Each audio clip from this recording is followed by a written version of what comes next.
嗱，大家都聽過香港癌症基金會啊，係嘛？咁其實咧，香港癌症基金會咧今年已經係38歲㗎啦。咁自成立以嚟咧，我哋嘅宗旨都係抱住抗癌路上不孤單。我哋希望每一位咧就係受癌症嘅困擾嘅，包括佢家屬咧，都喺嗰個抗癌路上面咧係唔孤單。嗱，我哋嘅總部咧就喺中環嘅荷里活道，而另外我哋有4個實體嘅服務中心，分別咧就喺黃大仙、中環、葵涌同埋北角嘅。咁我哋其實亦都係同醫管局咧係有一個緊密嘅聯繫。咁喺7大嘅腫瘤有腫瘤嘅部門嘅醫院咧，就有一個叫做係癌症病人資源中心。咁亦都係我哋一個好緊密嘅合作伙伴嚟嘅。嗱，我哋其實每年咧都有好多嘅朋友咧係揾我哋癌症基金會咧，就係攞唔同嘅資訊啊或者服務嘅。咁我睇翻舊年嘅數字咧，其實咧我哋已經係服務咗32,000位嘅登記會員，咁人次上面都有成52,000嘅。我哋所有服務都係免費嘅，無論你用任何嘅方式 WhatsApp 行入嚟、打電話、email， 咁我哋都會係接待。如果有一啲特別嘅需要或者係專業上面嘅查詢，無論係喺醫療上面嘅、護理上面嘅、情緒上面嘅，或者社會資源咧，我哋都會有專業嘅支援。特別係會1對1咁同大家傾嘅。咁如果有啲特殊需要嘅話咧，可能係一啲嘅家庭啊、情緒啊各樣唔同嘅輔導咧，我哋嘅同事都會咧係同有關嘅人士咧做一啲嘅個案服務。呢個個案服務咧就係包括咗所有唔同嘅專業，我哋叫跨專業啦。咁當然亦都有啲個人嘅特殊需要啦，譬如話係一啲嘅假髮啦、營養奶粉啊、或者一啲另外一啲嘅測試咁嘅服務，我哋都會提供嘅。咁其實除咗個人服務之外咧，咁其實咧一啲嘅其他嘅講座啊、訓練啊、工作坊啊，或者係一啲嘅治療小組咧，咁我哋亦都會係安排好多去配合翻嗰個病人需要嘅。咁大家見到朋輩支援啊，咁其實咧我哋有成22個唔同癌科嘅自助組織，咁亦都係方便咧，就係唔同癌科嘅病友咧，即係個需要佢想揾翻同路人嘅時候咧，咁亦都可以有翻呢啲嘅自助組織嘅朋友咧去幫助佢哋嘅。咁當然啦，實際支援都好重要啦。咁我哋個名叫做基金會，咁即係其實咧有陣時有啲特殊需要喺個生活支援上面啦，即係營養服務啊，或者係一啲其他嘅有關癌病嘅一啲嘅檢查測試，咁我哋都會有一啲資助嘅。咁除咗對公眾之外咧，我哋對專業支援咧都會係有啲資助嘅，包括喺啲科研啦或者醫療儀器上面等等。其實咧我哋就對任何嘅癌症嘅病友都歡迎嘅，我哋冇特別話挑選淨係服務邊係癌症咁。咁但係其實我哋都有理解到咧，就係咧有一啲特別嘅情況咧，有啲殊性我哋叫做，咁我哋都要特登係即係度身訂做一啲嘅服務計劃嘅。咁包括大家而家睇到嘅咧，就係有女性癌症啦、男性癌症啦，咁亦都有一啲年齡上面有一啲特殊需要啦，就係18歲至39歲呢啲比較年輕嘅癌症患者，咁我哋都有一個特別嘅 program 叫做 UCAN 年輕癌症計劃。咁當有啲嘅癌患者去到一個晚期嘅時候，其實佢哋嘅需要又有啲唔同。咁所以我哋亦都有特別嘅一個嘅項目叫做安寧及善別服務計劃。咁呢個計劃裏邊咧就當然啦，即係一啲晚期癌症啦嘅舒緩嘅服務啦，同埋佢嘅家屬啦。咁喺呢度裏邊，我亦都有係延展一個叫做心願計劃嘅。咁大家見到彩虹會係咩嚟嘅？彩虹會咧其實咧就係去照顧一啲患癌嘅病人嘅子女。因為咧其實好多時啲小朋友咧就係喺呢個情況有一啲嘅壓力，佢唔識得表達。情緒上出現好多嘅反差，甚至乎有啲自己傷害自己。咁喺呢個時候咧，如果冇發現到嘅話咧，咁其實咧父母自己本身已經有病，已經好辛苦啦。咁其實係好難處理嘅。咁我哋亦都唔想咧，就係去到一個即係最差嘅狀況。所以其實設立咗呢一個嘅計劃叫做彩虹會，希望幫到個小朋友恢復翻佢正常嚇。咁亦都係成個家庭咧就係可以完整啦。嗱，咁我都而家咧就集中講多少少關於呢個香港男性癌症嘅情況。嗱，我哋叫做男性癌症咧，其實咧就包括咗前列腺癌、睾丸癌同埋陰莖癌嘅。嗱，最新嘅資料就係啱啱新鮮熱烈㗎啦，就係2023年呢一個嘅統計咧，1年之內係有成接近3200個3163名男性咧確診以上嘅癌症嘅。咁佔本港男性嘅新個案咧係有成17%嘅。咁亦都係咧睇到就係都幾嚴重啦，即係每8名嘅男性就會有一個人咧患上咗癌症㗎，個趨勢都幾犀利。咁而喺前列腺癌咧就係排第3嘅。咁大家可以睇到咧就係左手邊呢一個表咧，就係過去10年到2023呢個嘅統計指數咧，就係原來前列腺癌已經上升咗成77.4%嘅，幾犀利啊，係嘛？咁而另外有關嘅冠狀癌同埋陰莖癌都有相應嘅增加嚇，咁當然就係冇前列腺癌咁犀利啦。咁其實點解我哋要設計呢個專門嘅關護服務咧？咁我諗呢度在座咁多位男性可能睇到呢個畫面咧，有啲位可能係有啲認同啦，係嘛？咁由於因為呢一種嘅癌症咧，佢呢個類型係比較特殊，咁佢帶嚟嘅副作用咧，亦都唔係平時其他癌症所面對嘅，例如係啲性功能嘅障礙啦，或者生育嘅問題啦、排尿嘅問題啦，或者體態嘅變化啦，影響咗個人嘅形象。咁另外咧，你知啦嚇，男兒有淚不輕彈，咁大家都知啦。傳統嘅男性呢個氣概都有個束縛㗎，係咪啊？咁當自己有事嘅時候，都會有軟弱嘅一面，但係又唔想話俾人聽，又唔知點樣講。咁對於一家之主啦嚇，即係屋企都係你負擔嘅開支啊，或者係一個雄性強者嚟㗎嘛。咁突然間病嘅時候咧，咁亦都係覺得好難同人哋去講，亦都可能唔想講。咁呢個孤立感咧，就係應運而生啊。咁當然啦，即係喺唔想講之外，亦都可能唔知點講嚇，因為唔想講俾人聽自己有呢個問題，但係亦都唔知佢點樣話俾人聽自己嘅感受。咁同女人唔同嘅女人咧，就會同啲閨蜜傾下偈啊，或者可能發泄下情緒啊，會喊下咁樣。咁男性就會忍，係忍到盡，都係唔知點樣話俾人聽。我好辛苦，我好大壓力，我好焦慮。咁而其實咧，好多時男性面對問題嘅時候咧，就都唔會話周街講嘅嚇，咁亦都盡量係自己諗辦法啦。而諗辦法咧，就係比較係直接，就係我要揾到個辦法去處理佢嚇，就唔會好旁支去諗其他嘅嘢。咁當然啦，就醫順從性都係啦。咁好多時咧就諗住揾第二啲方法自己搞掂去逃避。咁就有時唔係好肯睇醫生啦嚇，淨係嗌啲男性去驗身，其實幾辛苦㗎嚇。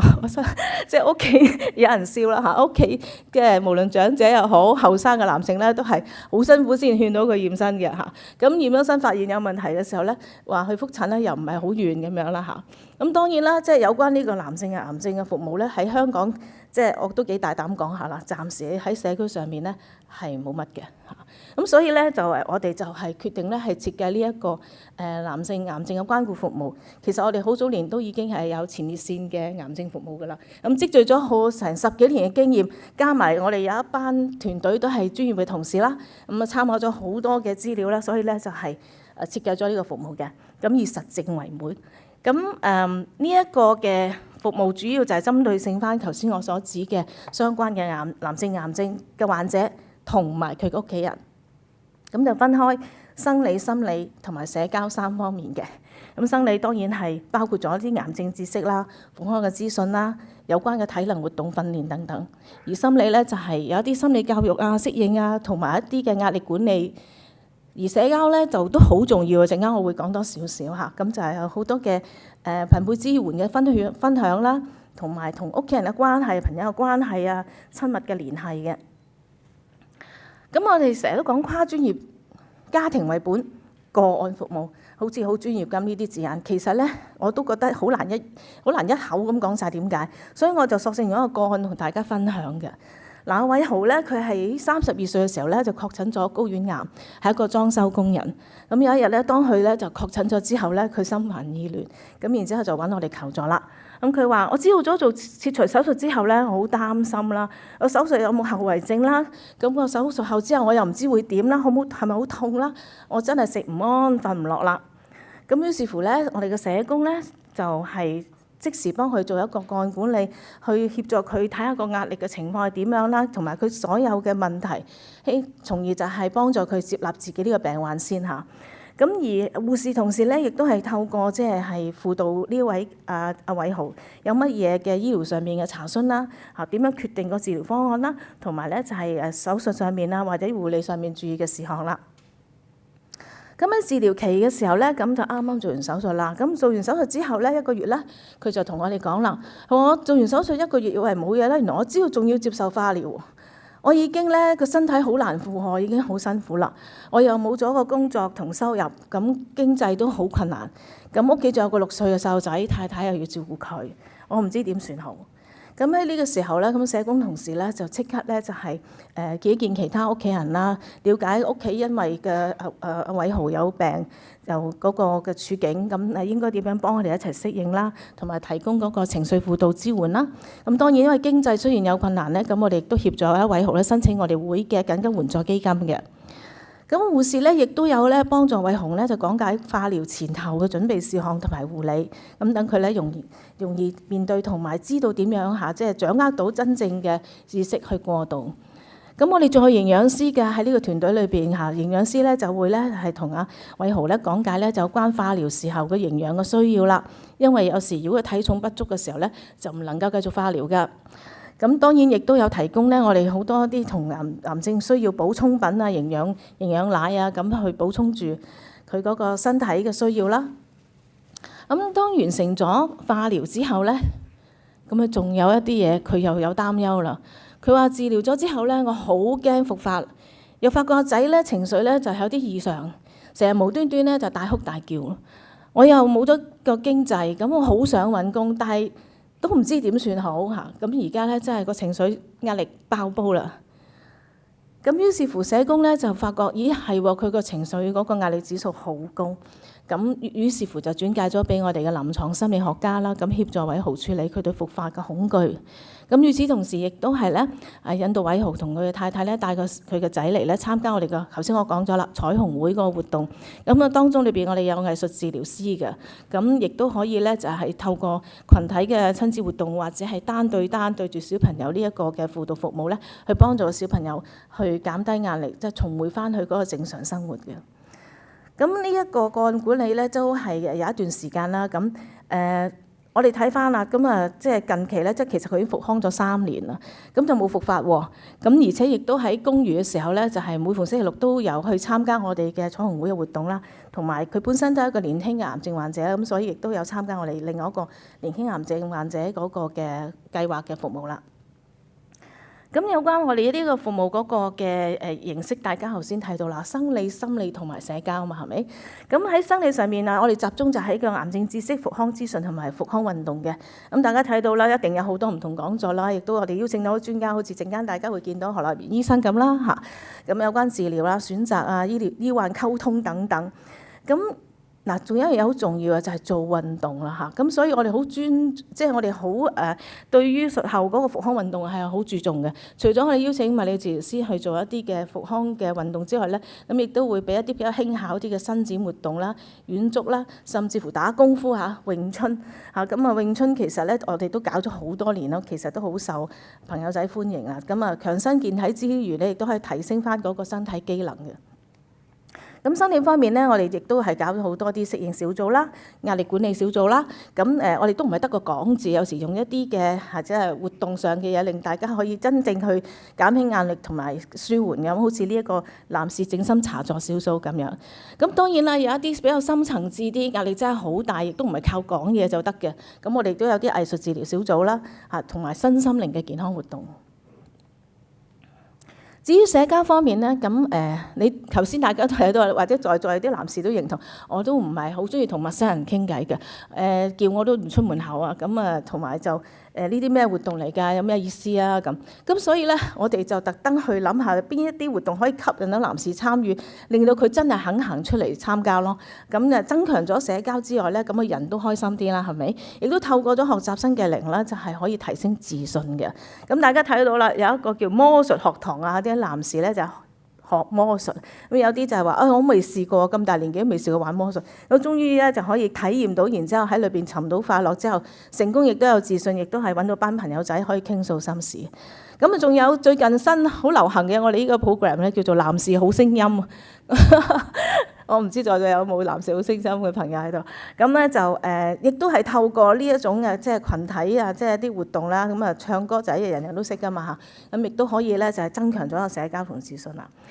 咁當然啦，就唔少得嘅就係個伴侶啦嚇。咁身邊人就照顧你，其實身邊人都有壓力。身邊人唔理解你，其實都幾辛苦，得自己喺度捱緊嗰個病。咁所以咧，我哋都有搞好多唔同嘅同一個增潤嘅個夫婦關係嘅活動嘅。咁啊，當然有專家嚟講一啲嘅講座啦，即係特別係可能一啲性健康上面嘅啦嚇。咁另外咧，亦都有透過啲即係一啲親密接觸嘅工作坊，或者係一啲嘅增潤嘅活動，例如愛花戀曲咁啊，兩夫妻一齊嚟去即係培養翻個感情啦。因為有時病啊、掹疹啊、生活嘅艱難咧，好多時都會係破壞咗個感情。其實身邊人係一個最重要嘅支柱嚟㗎嚇。唔少得嘅咧，頭先我講我哋有22個唔同嘅自助組織，其中咧就有一幫人咧好犀利，叫兄弟幫啊。兄弟幫呢個男士互勉小組咧，其實就係由翻男士癌症嘅復康者嘅義工咧去組成，由佢哋去帶領翻呢個互助小組嘅。咁特別係去即係迎新啦，啲新確診患者嘅時候咧，就好多嘢都唔知㗎嘛。咁有啲過來人咧，共同一齊咧去分享啦、關懷啦、接納啦同埋鼓勵。咁除此之外咧，我哋仲有其他實質上面嘅支援啊，咁包括咗經濟方面啦。如果過程有困難，可以向我哋申請緊急援助基金啦。咁或者喺嗰個嘅營養上面有啲嘅需要啦，可能喺嗰個療程上邊個體重真係低得好緊要，營養不良咁，亦都可以咧向我哋申請呢個食物援助計劃嘅。咁當然啦，即係有一樣嘢好重要嘅咧，就係生育方面啦，尤其是啲年輕嘅癌症患者。咁當你去決定呢個治療嘅時候，記住諗一諗。你有冇諗過未來需要組織家庭呢？咁如果經濟有困難、其他嘅問題嘅話，都可以向我哋申請呢個年輕成年癌症患者嘅生育力保存支援服務㗎。最後啦，有幾重要呢？呢個 program，因為我哋其實就覺得呢，生活質素好重要嘅。呢個病除咗你係醫治咗之後要活下來之外呢，仲要係活得好咯嚇。咁同埋呢，即係我哋都好希望從中可以改善到心理健康啦。鼓勵大家真係要跟從翻醫囑，即係個治療唔好斷啦嚇。咁促進大家可以喺個復康嘅路上，同埋可以盡快回歸社會，從頭社會工作。當然啦，身邊人喺個過程裏邊都有壓力㗎。咁透過呢個計劃，亦都希望可以減輕到照顧者嘅負擔啦。嗱，我哋今日咧就全人都可以收到呢本書仔嘅。呢本書仔咧，亦都係我哋香港癌症基金會嘅負責男士癌症嘅專項嘅職員咧去籌劃同埋去撰寫，亦都有專家嘅參與。咁主要就係咧唔係淨係講呢個癌症是什麼，係其實講當你由叮一聲你發覺有癌症，一片空白，唔知點算好，到當中嗰個歷程，你會遇到啲乜嘢，你可以點樣做，然之後去到治療後，咁所以係一個歷程嚟嘅。咁我希望大家有時間嘅話咧，就可以睇一睇啦。咁最後呼籲大家啦，講兄弟講檢查，關注男性癌症。多謝。